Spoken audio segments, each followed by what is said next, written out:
নবীকে জিজ্ঞাসা করলেন, ইয়া রাসূলুল্লাহ, রোজা যে ঢাল এটা আবার কিভাবে ভেঙে চলে যায়, নষ্ট হয়ে যায়, ফাসিদ হয়ে যায়? নবীজি বললেন, একজন রোজাদার যখন মিথ্যা কথা বলে, গীবত করে, তখন তার রোজা নষ্ট হয়ে যায়, ভেঙে যায়, চলে যায়, ফেলে যায়, অসম্পূর্ণ হয়ে যায়। মিথ্যা কথা বলার দ্বারা আর গীবত করার দ্বারা রোজা ভেঙে চলে যায়, অপূর্ণাঙ্গ হয়ে যায়, সহি হয় না।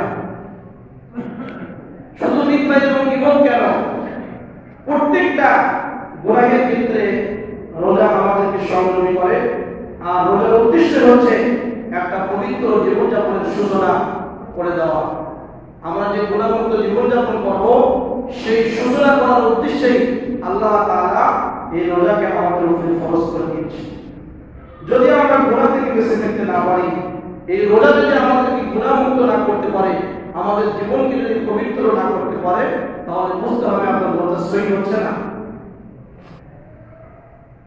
তাহলে রোজা কি জন্য আল্লাহ তাআলা ফরজ করলেন? এই জন্যই ফরজ করলেন যাতে করে আমরা গুনাহ থেকে বিরত থাকতে পারি, পবিত্র একটা জীবন, সুন্দর গুনাহমুক্ত একটা জীবন আমরা সূচনা করতে পারি। এই জন্য আল্লাহ তাআলা রোজাকে ফরজ করে দিয়েছেন।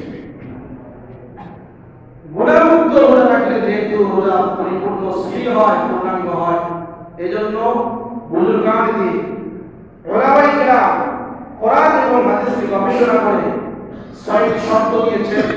এই ৬টি শর্ত যদি কেউ রোজা রাখতে পারে, তাহলে তার রোজা হবে পূর্ণাঙ্গ রোজা, সহি রোজা। ১ নম্বর শর্ত হচ্ছে চোখের হেফাজত করা। আমাদের যে দৃষ্টিশক্তি রয়েছে, এই দৃষ্টিশক্তি আল্লাহ তাআলা আমাদেরকে দিয়েছেন, এটা বিশাল বড় একটি নিয়ামত।